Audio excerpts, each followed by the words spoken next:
Salut tout le monde, c'est Damnao. Aujourd'hui on va se retrouver pour une vidéo spéciale que je n'ai jamais fait et que je sais pas si je referai un jour, mais parce que j'ai eu l'occasion d'être seule et de pouvoir manger. Comme vous avez vu dans le titre, c'est un mukbang, sauf que moi, eh bien, je vais pas faire partie de ces personnes qui va manger du fast food. C'est préparé, enfin tout ça c'est fait maison. Ça c'est un sandwich avec avocat, saucisse végétarienne parce qu'il y a du blanc d'œuf dedans donc c'est pas vegan, et du fromage vegan, carottes râpées qui me restaient avec quelques olives, des patates que j'ai achetées déjà cuites, voilà, parce que moi j'ai pas de four. Après j'ai fait des courgettes, je sais plus avec quoi, avec de la sauce soja sucrée et des pois chiches, paprika, sel, poivre, un truc comme ça. Voilà, vu que moi je n'aime pas les mukbangs où on ne fait que manger et se regarder dans des yeux, je vais répondre à des questions que vous m'avez posées sur Instagram. Et après, s'il me reste du temps, je vais parler de sujets divers et variés. Comme ça, nous pouvons discuter ensemble, voilà. Moi j'adore les vidéos mukbang parce que quand je mange, j'aime bien prendre mon temps et donc écouter quelqu'un parler et tout ça.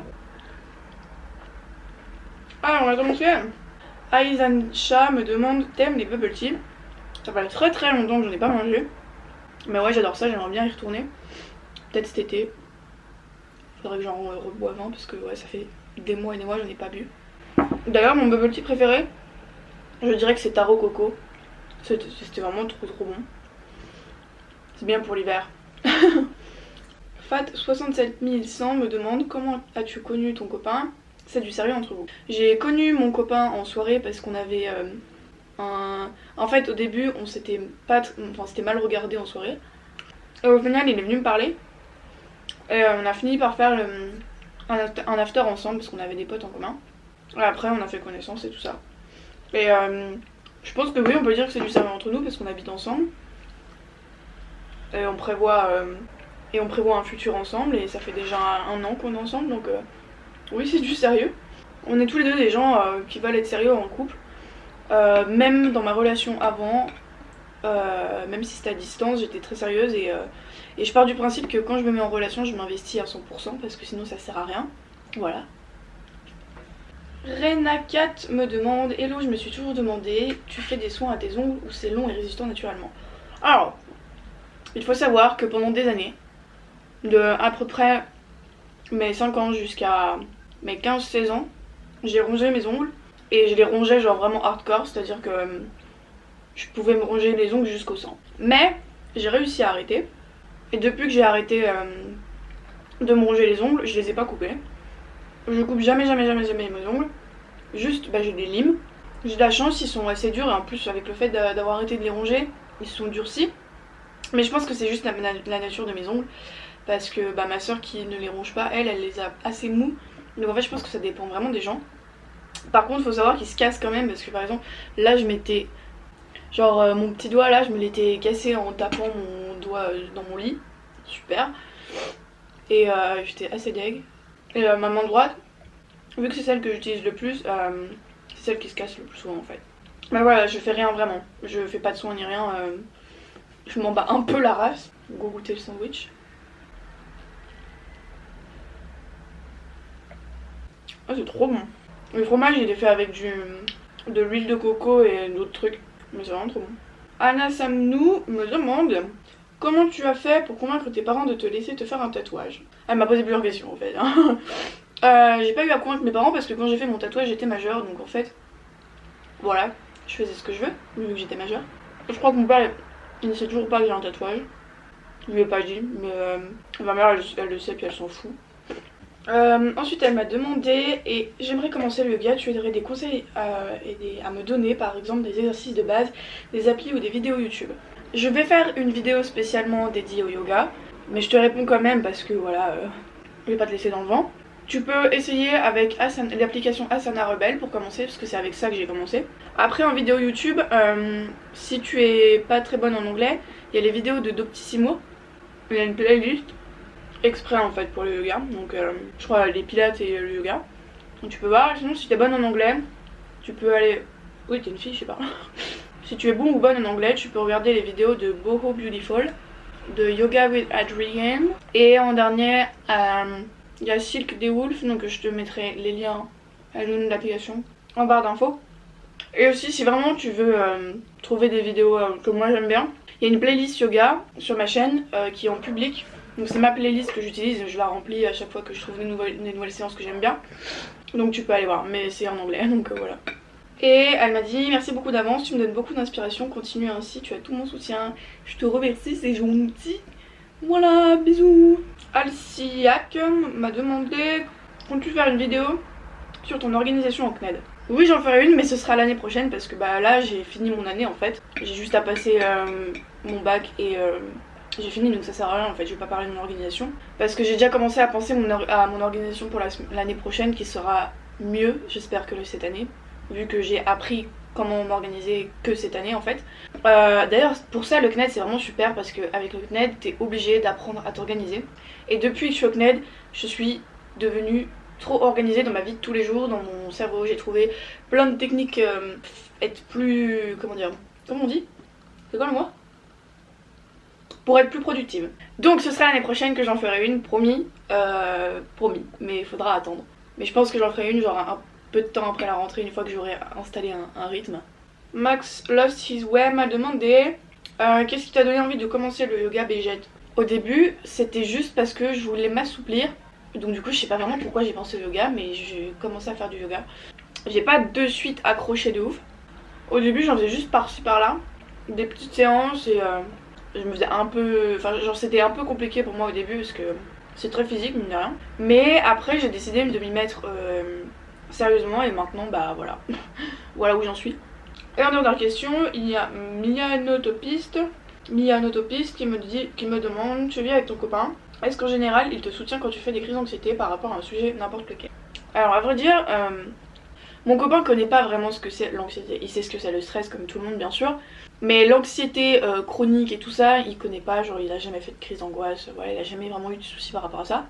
Donc forcément, il sait jamais trop comment réagir quand je lui dis que je suis anxieuse par rapport à un truc. Après, il m'a jamais, comment dire, dénigré pour mon anxiété ou je sais pas quoi. Il m'a toujours dit, oh ma pauvre, quand je lui ai expliqué comment ça faisait de ressentir de l'anxiété. Après, mais il me soutient à son échelle, donc comme il peut. Là aussi, genre, je peux pas trop lui en demander non plus parce que bah, il sait pas vraiment ce que c'est. Et de toute façon, quand je suis anxieuse, généralement personne peut faire grand chose pour moi. Je suis la seule à pouvoir me calmer de mon anxiété en fait. Donc, j'adore les pois chiches. En vrai, si vous aimez bien le paprika, parce que moi j'adore ça, j'ai testé une nouvelle manière de cuisiner les pois chiches. Parce que généralement je les cuisinais même pas, je les mettais direct dans ma salade. Ce que j'ai fait c'est que j'ai mis mes pois chiches dans une casserole, un peu d'huile d'olive, pas mal de paprika, donc comme vous voulez assaisonner. Moi j'en ai quand même mis un peu trop, mais c'est vrai que j'adore ça le paprika, donc je peux manger ça quand même facilement. Avec un peu de sel, et voilà, après on fait chauffer pas longtemps parce qu'il n'y a pas besoin que ça chauffe très très longtemps. Et c'est vachement bon. Du coup après tu peux mettre dans tous tes repas. Moi j'ai ajouté avec d'autres légumes, genre j'ai mélangé avec mes courgettes. Et alors je vais en profiter pour parler de mes courgettes. Parce que je te dis ça peut toujours intéresser les gens, sachant que je cuisine très très basique parce que j'ai pas non plus la masse de trucs. J'ai même pas de four chez moi et j'ai une seule poêle, pas une tonne d'assaisonnement, d'épices et tout. Donc je fais avec ce que j'ai, mais faut être créatif en cuisine. Du coup ce que j'ai fait c'est que j'ai coupé mes courgettes, je les ai mises dans une poêle, un peu de sel, et j'ai mis de la sauce soja et j'ai fait revenir et c'est tout. Et du coup ça leur donne un goût sucré parce qu'en plus celle-là vu qu'elle était un peu vieille, elle commence à être amère. Donc en fait si vous avez des courgettes un peu amères, vous pouvez mettre de la sauce soja sucrée et les faire cuire. Ça rend le truc vachement meilleur.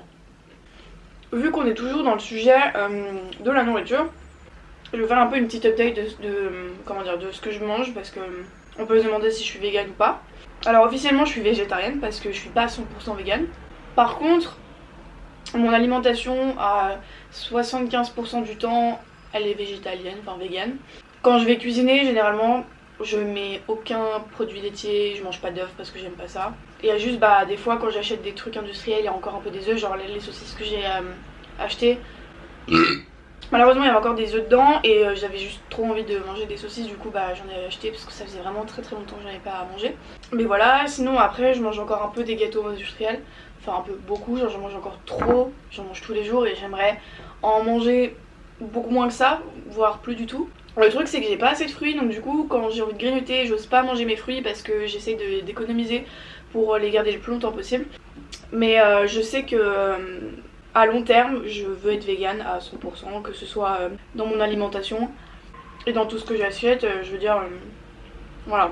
Disons que je me prends pas trop la tête, je fais au mieux pour éviter les produits animaliers, les produits animaux d'origine animale. Et j'essaie de manger aussi le plus équilibré possible. Voilà ce qu'il en est pour mon alimentation. Donc je me dis pas vegan, fais en sorte, comment dire, de consommer le moins possible de produits d'origine animale. Par contre ça c'est clair et net, je mange plus de poisson, plus de viande non plus depuis un moment déjà. Et ça je peux pas y toucher de toute façon. J'en suis arrivée à un point où ça me répugne. Rien que de voir quelqu'un d'autre manger... Rien que de voir quelqu'un d'autre manger de la viande ou des saucisses et tout ça, ça me dégoûte en fait. Ah, il y a aussi un autre sujet dont je voulais parler. On m'a beaucoup posé la question, c'est pourquoi t'as arrêté la coiffure, ça te plaisait pas et tout. Donc oui, non, ça m'a pas plu la coiffure. J'ai arrêté au bout de 2 mois. Enfin non, j'ai voulu arrêter au bout de 2-3 mois en fait, après mon premier stage, parce qu'on avait 3 semaines à faire On avait 3 semaines de stage à faire en entreprise. Et j'ai fait 1 semaine. Cette connasse, elle avait signé un contrat, bah ouais. Au bout de ma première semaine de stage, elle m'a dit bah non désolée je peux plus te prendre en stage parce que ma stagiaire, mon autre stagiaire, parce qu'elle avait une autre stagiaire mais qui était en apprentissage. Enfin bref, elle m'a trouvé une excuse à la con, mais genre moi j'étais en mode tu m'avais dit oui, genre tu m'avais accepté, c'était un deal, pourquoi tu me fais ça genre. Heureusement je m'en battais la race parce que de toute façon j'avais pas l'envie de passer mon diplôme. Donc moi j'étais en mode bah cool. Je vais au moins rien foutre pendant 1 semaine où les gens ils seront en stage. On va pas me casser le cul. Même si mon lycée m'avait dit que vu que j'étais censée être en stage normalement, je devais venir au lycée, bah je l'ai pas fait donc. Genre je l'ai fait 1 journée et après je suis plus revenue parce que ça servait à rien du tout. Il y a aussi quand le fait justement de faire le stage, je me suis rendu compte que je me voyais pas du tout faire ça de ma vie. Même si j'avais déjà fait un stage avant d'observation, bah après ça m'a plus du tout. C'est difficile à dire. Du coup bah genre concrètement j'étais en mode bah si je peux me barrer je me barre, sinon bah tant pis. J'ai pas pu arrêter parce que ça faisait déjà 3 mois qu'on avait commencé, donc du coup c'était trop tard. J'ai quand même fini l'année, bon j'ai fini l'année en séchant 3 quarts des cours et en ne foutant rien. Voilà, et après je me suis rebarrée en général. Il y avait aussi 2 profs, dont une en particulier que je détestais et qui me cassait les couilles. Elle me comparait tout le temps avec sa fille et elle parlait super mal. Donc vous voyez c'est ça, elle était le genre de prof à parler trop mal à ses élèves et après en fait quand elle a un élève qui ose lui répondre, bah elle aime pas du tout. Et moi, j'ai toujours été l'élève qui ose répondre au professeur.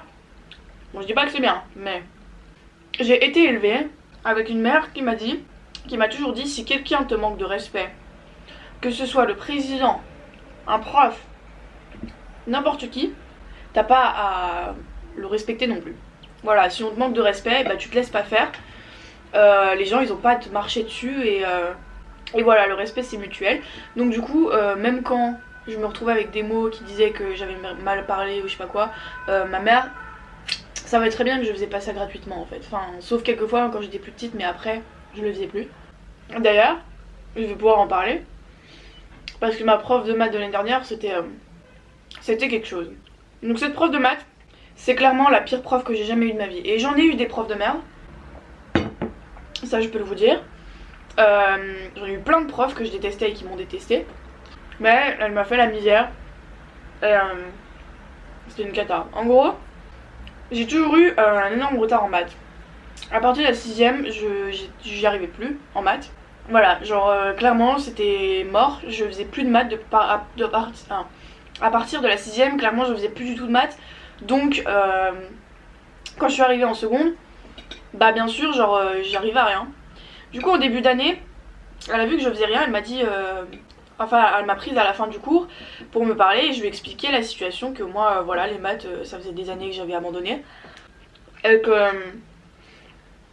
même avec toute la volonté du monde, avec le retard que j'ai, ce serait impossible pour moi d'arriver à comprendre les maths de seconde. Elle m'a dit t'inquiète, fais juste des efforts, essaye de suivre mon cours. Voilà, fais comme tu peux, s'il faut, moi je te donnerai des exercices plus simples et tout ça. Donc moi j'étais contente, j'étais en mode bah cool et tout, enfin une prof de maths avec qui je vais m'entendre, parce que concrètement j'ai eu 0 prof de maths avec qui je me suis entendue, parce que Je sais pas, dites-le moi dans les commentaires. Dites-le moi si vous aussi vous avez eu des profs de maths mais absolument tarés.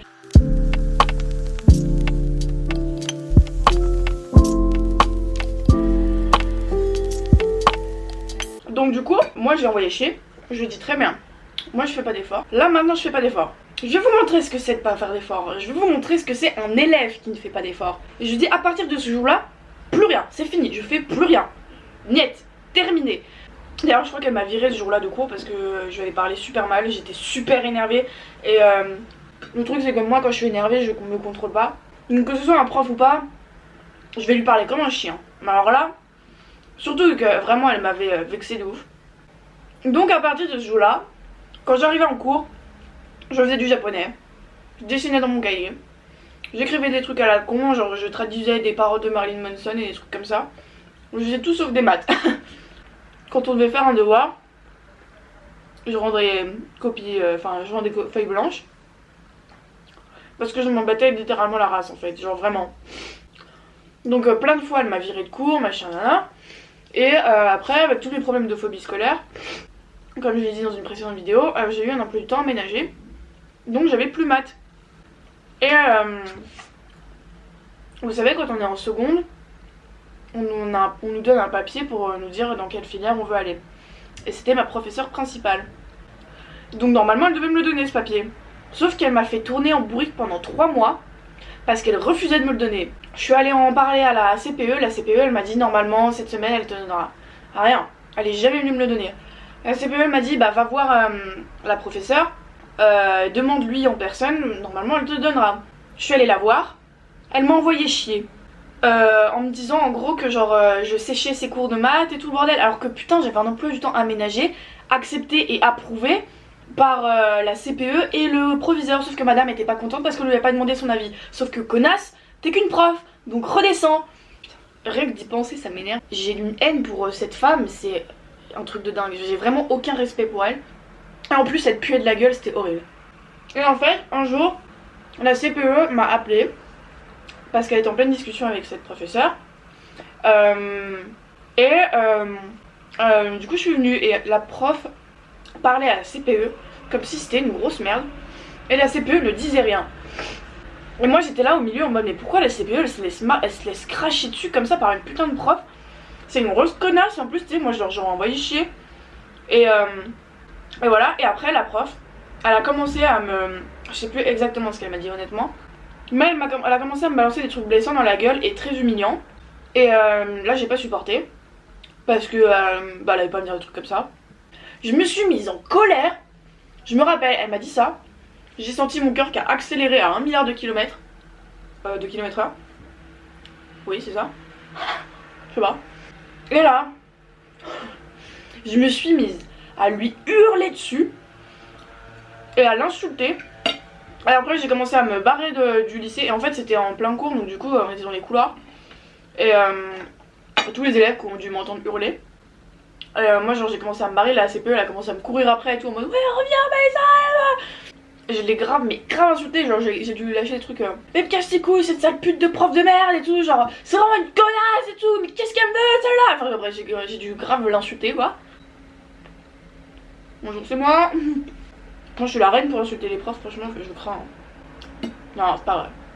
J'ai insulté une fois une autre prof quand j'étais en 5ème. Et c'est parce que j'étais super énervée. Mais ouais c'est ça mon truc, c'est que je m'énerve trop vite en fait. Et je contrôle pas. Je suis trop j'ai trop un sang chaud en fait. Merci maman. Mais voilà c'est tout pour cette histoire parce que c'est déjà pas mal. Et je vais pas finir ça tout de suite, je pense que je mangerai plus tard dans la soirée parce que j'ai plus faim. Mais voilà j'en garde un très très mauvais souvenir de cette prof. Elle était horrible. Elle parlait mal à tout le monde. Dites-vous qu'elle était détestée. Je pense qu'elle était détestée par absolument tous les profs, mais que personne n'osait rien lui dire. Parce qu'elle devait être prof depuis super longtemps dans ce lycée. Et les professeurs, ils sont protégés comme je sais pas quoi en vrai. Genre j'ai l'impression qu'on peut rien leur dire. Ils sont immunisés contre absolument tout, enfin genre j'ai jamais vu ça. Quand un parent vient se plaindre, même si c'est pour... bon il y en a, on est d'accord, ils viennent se plaindre pour de la merde. Mais même quand c'est pour des vraies raisons, c'est le professeur qui aura toujours raison. Pour finir mon histoire, dites-vous qu'il y avait même mon prof d'italien qui crachait sur cette prof en cours avec moi et qui me disait qu'elle puait. que c'était une connasse et tout le bordel. Donc voilà, pour vous dire, même les profs l'aimaient pas. Bon, ce prof là, il était d'une honnêteté, j'ai jamais vu ça. Il était génial. Mon prof d'italien d'ailleurs, c'était vraiment un truc de malade. C'était un cas. Il était vraiment très très spécial, mon prof d'italien. Mais il était super drôle. Je garderai toujours un bon souvenir, et, même s'il s'en branlait complètement des cours, honnêtement. Normalement, il devait être à la retraite. Je sais pas exactement pourquoi, ils l'ont prolongé de 1 an et genre ça l'a grave saoulé. Ce que je comprends, parce que quand t'es censé être à la retraite et qu'on te rajoute 1 an, bah ça casse les couilles. Donc voilà, c'est tout pour cette vidéo mukbang. J'espère que j'ai réussi à la couper assez pour que ce soit pas trop long, mais pas trop court non plus. Si vous aimez bien ce genre de vidéo, je pourrais essayer d'en refaire. Si vous aimez pas, bah je referai pas. Moi ça m'a fait plaisir au moins de tester ce genre de vidéo parce que j'ai toujours eu envie d'en faire. Et moi je vous dis à très bientôt. Bye bye.